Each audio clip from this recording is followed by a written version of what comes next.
Dad, di ba sabi mo bagsak ngayon yung motivation ng mga employees natin sa kumpanya? Yes. Dahil sa sunod-sunod na eskandalo. Well, I'm planning something para ma-motivate ulit sila. Well, it's very good if you can come up with something. Because I really want to prevent discord within the company. Alam mo, Sofia, mabuti ka pa eh. Pagdating sa negosyo, lagi tayo magkasundo. And I'm very proud of you. And I just hope your grandma sees that and appreciates it too. Si Lola, si Eliza lang nakikita, Dad. You know that? You know, ang dami ko pang gustong gawin. Just to prove to you guys how much I can do for the company. Sana bigyan mo ko ng control, mas malaki, para lang madami pa akong magawa. I hope that you could give me more leeway just to show you what I can really do for the company, Dad. Alam mo, masyado pang maaga para dyan. Alam mo namang pasong-paso pa rin ang lola mo sa ginawa ninyong dalawa ng mami mo sa kanya. Ay, walang tao. Kuya. Ba't walang tao? Eh di po ba holiday ngayon? Walang pasok. Oo nga pala, nakalimutan ko. Thank you, ha. Holiday pa lang ngayon, walang tao. Uy, excited na ako! Excited na ako! Nakakaiwan tayo ng box! Hoy, teka. Saan kayo pupunta? Sa company outing po. Anong company outing? Ba't walang nagsasabi sa amin yan? Di ko alam eh. Sige, alis na kami. Bye! Oh! Kagulat ka. Nakalimutan mo din mong holiday ngayon at pumasok ka? Hindi. Talagang pinapasok kita. Marami tayong gagawin. Sikasuin natin yung mga budget. Ayaw mo nun, tahimik, walang tao, di ba? Correct.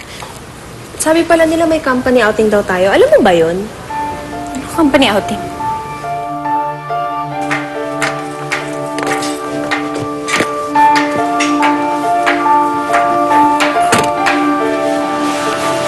Huwag na, Michael. Alin ho, wag na. Huwag mo nang lapitan yung mag-ina. Yun ang gusto mo gawin, hindi ba? Wala naman ho akong ginagawang masama. Michael, lalo lang gugulo buhay mo. Yung buhay mo at ni Lisa. Pati buhay ni Georgie at ni Giselle. Manager, gusto ko lang naman maging kaibigan yung mag-ina. Tsaka isa pa, gusto ko lang mapasaya yung bata. Wala naman mali siya sa ginagawa ko. Bahala ka. Basta di ako nagpunan sa pagpapaalala sa'yo. Ang bahala. Oo nga. Ang daming tao. Mukhang may outing nga talaga. Teka, baka naman nag-send ng invitation si Lola. Hindi mo lang na-forward sa akin. Wala, Eliza eh. Wala talaga. Bakit naman hindi nila ako isasama dito? Company outing nga eh. Tingnan mo, parang lahat sila nandyan, oh. Si Papa yun, no? People, can I have your attention, please? Bago tayo umalis, may hihingin lang ako sa inyo. To welcome and to give thanks to someone. A big hand, please.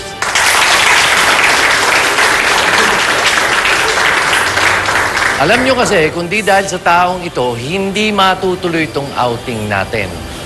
So, bibigay ko sa inyo may kagagawan ng lahat ng ito, si Miss Sofia.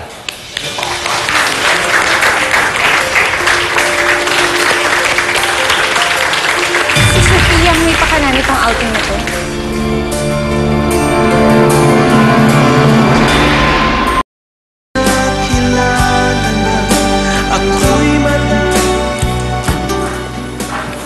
Giselle! Kanina pa tayo naantay lumabas, Nilabas ko lang yung mga halaman para paarawan, pero kailangan ko na kasing bumalik sa loob eh. Baka hanapin ako ni Georgie. Sige Sandali lang. Kamusta siya? Pwede ba akong bumisita? Michael, sorry pero naisip ko kasi na mali itong ginagawa natin eh. Mali? Paano naging mali? Naiilang kasi ako mula nung kunento mo sa akin na nagkakaproblema kayo ng misis mo. siguro imbes na sa amin mo binubuhos lahat ng panahon at atensyon mo, dapat siguro sa kanya na lang. Tsaka, ayoko kasing masyadong ma-attach sa'yo si Georgie. Mahirap na. Siguro mas makakabuti kung iiwasan na lang natin ang isa't isa. You know, I personally want to thank everyone dahil andito kayo. Kasi kung wala kayo, hindi magiging posible tong company outing natin. And you know, despite all the controversies and all the crazy scandals in this company, eh syempre may oras pa rin tayo para mag-relax at may enjoy naman natin at makilala natin ang isa't isa ng mabuti, hindi ba?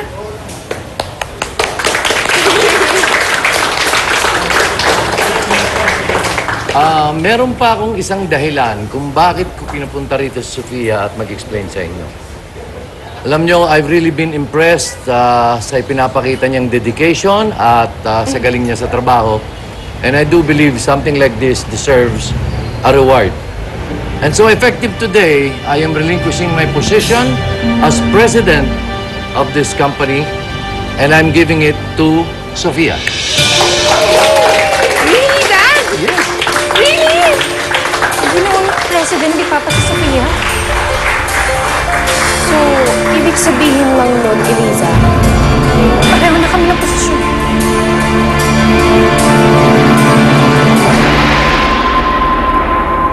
Maaga natulog si Nina dahil maaga ang alis niya bukas. May program sila dun sa school ng teacher niya.